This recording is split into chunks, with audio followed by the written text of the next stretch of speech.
Brother-in-law's wife insists on eel rice. I took the food back. She vowed never to return it.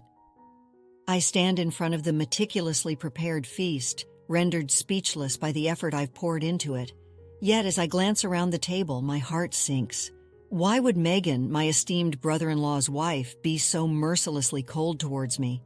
She is Christine, a 27-year-old office worker who shares her life with her husband, Tom, and their 3-year-old son. Tom, her senior by 4 years, initially embarked on a relationship rooted in professional dynamics. Their connection blossomed over shared drinks, leading to a romance that culminated in marriage just a year later. Now nestled in their cozy home, they relish the joy of parenthood and the promise of a growing family. However, amidst this domestic bliss, a thorn emerges: Megan, the wife of Tom's brother James. Let me introduce you to Tom and James. Tom is James's elder brother by 10 years. Their father tragically passed away in an accident during their youth, leaving their mother, who had previously been a homemaker, deeply shaken. Despite her efforts to recover and return to work, she could only manage part-time hours, having previously dedicated herself to running the household. In response to the family's financial strain, James, then a college student, made the selfless decision to leave his studies and seek employment to support them. "I want Tom to have a proper college education," he declared, and tirelessly toiled without complaint. Thanks to James's sacrifices and some scholarships, Tom was able to attend college and secure a position at his current company. James beamed with pride when Tom and Christine, his future wife, announced their engagement. At every opportunity, Tom expressed his profound gratitude to James, even shedding tears of appreciation at their wedding, declaring, "Without you, I wouldn't be standing here today." Emotions ran high as the room was moved by his heartfelt words. James never once displayed a hint of superiority towards Tom. He always approached life with generosity, warmth, and consideration towards both Tom and Christine. However, after Christine and Tom settled into their new home near James's family, Megan, James's wife, began making unsettling comments. She often remarked to Christine, "You should be grateful to my husband." James's demanding job frequently kept him away on lengthy business trips and required him to work late into the night. On these occasions, Megan would invariably show up at Christine and Tom's doorstep without warning. Living just a short walk away, James and Megan would bring their children over for dinner and baths, leaving Christine to tend to them before returning home ready for bed. Megan's demands extended to meal preferences, dictating, "I'm not in the mood for Western cuisine today. Make something Japanese." Or, "My child insists on having hamburgers tonight." Christine found herself in a difficult position. Despite her discomfort, she couldn't assert herself, mindful of the indebtedness she owed to James. "Tom, remember it's because of James that you're where you are today," she'd remind him. "Thanks to him, you went to college and landed a job at a prestigious company. James, on the other hand, struggled after high school and is still trying to climb the career ladder. If only he had gone to college, things would be different for him. That's why we're in a new house while they're in an older one. You owe him for all he's done for us." Megan would often remind Tom, leaving him speechless and unable to refute her claims. Though he occasionally voiced concerns about her delegating too much household work to Christine, given that Christine works full-time while Megan's a homemaker, he hesitated to address the debt he owed to James. "Sorry, but it's because of my brother that I'm here today," he pleaded with me reluctantly. "Could you please try to work things out with Megan?" I agreed to his request, but our conciliatory approach only seemed to embolden Megan, leading to a surge in her demands. Her vexing behavior fell into two main categories. Firstly, she would frequently drop by our house to dine or bathe her children. Secondly, she often exploited my hospitality to enhance her image in front of our relatives. On the occasion of our relatives visiting, she'd declare, "I'd like to prepare dinner for them and host them." Initially, I assumed I would also get the chance to socialize with my own family. Yet after I finished cooking, she promptly ushered me out, insisting, "Our relatives will be arriving soon, so it's best if you leave later." I overheard Megan and our relatives praising her culinary skills, crediting her with all the cooking. This scenario repeated itself each time Megan invited relatives over. I would cook, be sent home, foot the bill for ingredients, and Megan would take all the credit without even lifting a finger to help. Moreover, I was always tasked with arranging mid-year gifts and thank you presents for James's bosses and relatives who had supported him. These gifts were invariably sent under Megan's name, with her dictating instructions to me on what to do at every family gathering. James's superiors and relatives would commend Megan for being such a devoted and accomplished wife, often telling me, "You should learn from her, Christine." I lost count of how many times I heard that refrain. I swallowed my frustration and calmly said, "Tom and I are the ones preparing these gifts. We're willing to do it, but you need to cover the costs. We have our obligations to send mid-year and year-end gifts, and it's becoming too expensive for us." Megan dismissed my concerns, retorting, "That's nothing compared to what James sacrificed. He paid for your tuition and living expenses. Tom, are you seriously complaining about the cost of a few gifts?" Turning to me, she accused, "You know, James gets praised because of the effort I put into these things. That's part of repaying James's kindness, isn't it? A wife who doesn't help her husband repay such a debt is the worst. Plus, it's I who keep track of the timing for these gifts. You won't forget them either." Megan often exploited James's favor towards Tom to impose her demands on us. We were responsible for all seasonal letters, New Year's cards, and mid-year and year-end gifts. Whenever anything went wrong, she would say, "Tom owes his success to James," as if it were a cliché. She would also say things like, "You should consult us if you want to take on such tasks," without offering any guidance. I felt humiliated as I tallied up the expenses for each month and every event. Then came the breaking point. Megan requested that I prepare a meal for about 20 of our relatives for a summer gathering at her house. Typically, our relatives gather at the home of a more senior family member during summer and New Year's events. However, Megan insisted, "Please come to our house." Her relatives were delighted, believing her to be a great cook and a considerate hostess, but she expected me to handle all the preparations. Tom had other commitments that day, leaving me to manage everything on my own. When I asked Megan how she planned to pay for the event, she said, "We'd have to cover it ourselves. Preparing food and drinks for 20 people is a significant drain on our family finances." I suggested splitting the bill, but she flatly refused. "James has endured so much hardship, he deserves at least this much," she insisted. I then suggested discussing the matter with Tom, but she exploded, "I will not forgive you if you do that. James is busy with work right now. Are you repaying kindness with ingratitude?" I was at my wit's end, but the dinner party was fast approaching. As the date neared, I noticed Megan showed no signs of urgency or preparation. With no other option, I began planning the event several days in advance. I also started making some behind-the-scenes arrangements. On the day of the dinner, I began preparations early in the morning, working tirelessly and managing to finish everything just a few hours before the guests were due to arrive. Despite my exhaustion after I finished all the preparations, Megan came to check on me. "Megay, everything is ready. I believe the guests can arrive at any time now," I informed her, glancing at the dishes on the table.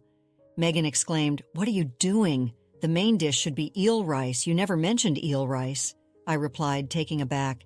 "You should have known that. This is so embarrassing. Our relatives are coming for the summer festival and they'll think I can't even prepare eel rice. Order it right away." Hey, pause for a moment. Would you care to support us? Like this video and subscribe for more? Now let's dive back into the story. "No, I've already prepared enough food for everyone and the fish I bought is fresh. I'm not going to prepare a different dish now," I responded firmly. "It has to be eel rice," Megan insisted, refusing to listen to my protests. She demanded we order a special batch for everyone using our own money. When I asked her to cover the costs, she flatly refused. "I can't take it any longer," I said, voicing my frustrations. I reminded her that she always made me cook whenever she invited relatives over, that she came to our house daily when James was away, and that we handled all the mid-year and year-end gifts, including today's preparations. Megan countered with the usual talk about James's sacrifices. Fed up, I decided to reveal what I knew. "Megay, you even had an affair with someone you met on a dating app, didn't you? You're a housewife, yet you leave so many responsibilities to me." I got curious and looked into it. "Oh, so you know about that," she responded with a laugh. "But I'm afraid you don't have any proof. Besides, I'm handling that situation just fine. But by cooperating with me, you're essentially returning the favor. It's all part of the deal." Megay remained unfazed despite the revelation about her affair. Instead, she reiterated what James had done for Tom, saying, "You will be repaying our family for the rest of your lives." At this point, I had reached my breaking point. I silently removed the food and started packing my belongings. "I'm leaving. I will never return," I said firmly as I walked out. Megay yelled something about ordering eel rice, but I ignored her and left. A few minutes later, my phone began ringing repeatedly with calls from Megan. When I finally answered, she sounded panicked. What's going on? Is there something wrong?" I asked her, feigning ignorance. "I have so many inquiries," she continued frantically. "I rearranged the dishes you made, and I ordered eel rice, paying for it with my own money, but none of the relatives showed up. It seems they know everything we discussed earlier." I couldn't stop laughing. I was also astonished that she had tried to salvage the situation by rearranging the food I had prepared. The reality was as follows. I couldn't tolerate Megan's arrogance any longer. Before she could criticize me further, I decided to talk to James directly, hoping he would offer some sound advice. I believed that James, unlike Megan, wouldn't hold their past support over my head. When I explained the situation to James, he seemed skeptical. He had always seen Megan as the perfect wife who made a good impression on her relatives. She presented herself as their ideal partner, preparing hot meals with a smile for James when he returned from work, meals that often came from our kitchen. She arrogantly took large amounts of food from our house and misled James, claiming they frequently invited me to dinner but didn't want to bother him with the details. She never mentioned my involvement in the gifts, always smiling and saying, "It's natural for a wife to handle these details to save her husband's face." James was always impressed, thinking, "I'm married to a wife who's too good for me." So when James heard my side of the story, he was speechless. Being a good man, he didn't accuse me of lying, but believed there must be some misunderstanding between Megay and me. "Would you allow me to gather some evidence?" I asked James respectfully. With his permission, I decided to discreetly record Megan's conversations during her visits to her house, especially those where she displayed selfishness about food and money. I captured a conversation where she insisted that we owed her obedience due to James's kindness, and I asked James to listen to it. When he heard it, he was speechless. Additionally, I informed James about an upcoming dinner party Megan and I were supposedly preparing together for her relatives. With his consent, I recorded everything from the moment I started preparing the meal to Megan's outbursts about using my money to order eel rice and her admission of the affair. I had arranged a video call with James and his relatives in advance, informing my own family about the schedule, time, and date. It was during this call that James and his relatives finally learned the truth about Megan. After I departed, James's relatives confronted Megan over the call, expressing disbelief at the revelation that I had been handling all the year-end and mid-year gifts, taking advantage of James's kindness and even engaging in adultery. Megan attempted to maintain her composure, but the weight of the evidence left her speechless. The majority of her relatives denounced her, severing ties with her and leaving Megan stunned. James, who had postponed his work to be present for the call, returned home and confronted Megan about the situation. "I am disappointed," he told me later. He revealed to Megan that her actions had caused distress for his beloved younger brother and his wife in his absence, and that her admission of an affair had shattered him. Megan broke down in tears, confessing that she had targeted me out of jealousy over our younger age and our nicer home. She claimed her affairs stemmed from loneliness due to James's frequent absences and admitted to devising a plan to manipulate us. After hearing Tom's heartfelt thank you letter to James at our wedding, I was infuriated by Megan's relentless harassment, but I also felt a pang of sympathy for James. I had worked tirelessly for Tom's sake, to create a sense of indebtedness, but rather out of love for my dear younger brother. My efforts were not fueled by the desire to hold him over his head in the future. I was proud to see Tom thriving in a reputable company and growing into a remarkable individual. As for Megan's disparaging remarks about my salary, I explained to her that it wasn't Tom's fault. It was simply my lack of ambition. Further revelations surfaced about Megan's conduct. We learned that she had left their children unattended at home while she met her adulterous partner. James decided to pursue divorce proceedings, seeking custody of their children along with alimony. Megan vehemently opposed the idea of divorce, eventually agreeing to a slight reduction in alimony in exchange for a proper divorce and custody arrangements. Her affair had been uncovered by James, who also demanded full alimony. In the end, Megan moved back to her parents' home and took on multiple part-time and day jobs to meet the financial demands of double alimony and child support. A few months later, Megan appeared disheveled when she met me for a visit to see her child. Later, James apologized to us and covered the expenses for the ingredients and alcohol from the dinner party. He also promised to reimburse us for the meals Megan had consumed at our house and for the gifts she had made us prepare. But after discussing it, Tom and I declined the offer. I apologized to James because while this incident was meant to address Megan's wrongdoing, it also disgraced him and his family.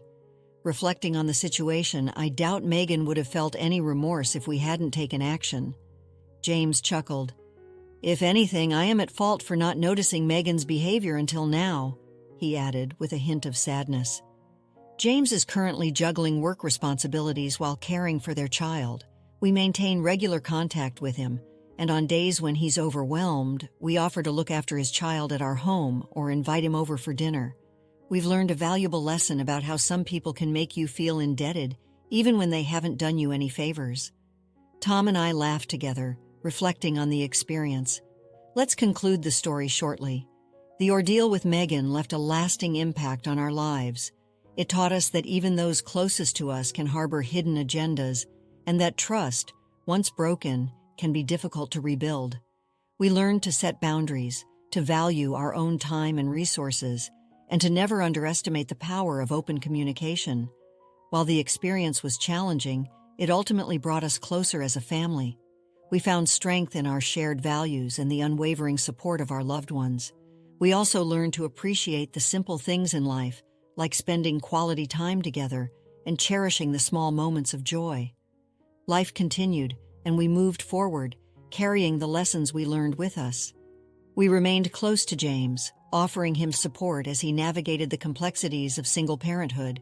We also learned to be more discerning in our relationships, recognizing the importance of genuine connection and mutual respect. The story of Megan serves as a reminder that even amid seemingly idyllic circumstances, challenges can arise. It's a testament to the resilience of the human spirit and the power of forgiveness. And most importantly, it reminds us that true happiness lies not in material possessions or societal approval, but in the love and support of those who truly matter. After experiencing the full journey of our story, we'd love to hear your thoughts. How did the story resonate with you?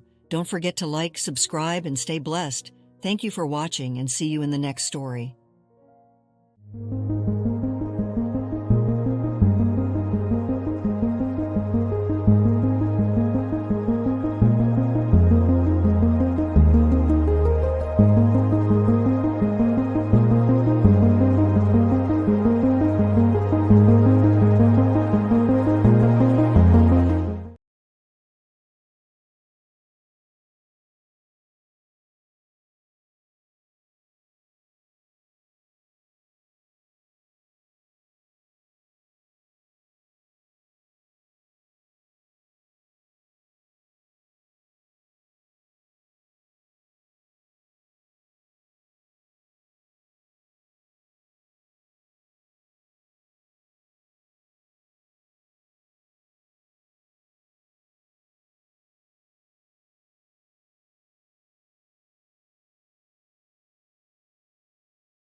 Sometimes I can know breathe. When you look at me like that, I'm falling in. You don't even have to speak. I'll be calling out your name. And I thought I couldn't feel this way. You came up on me like a rain on a sunny day. Now I don't feel the sun. I can't think.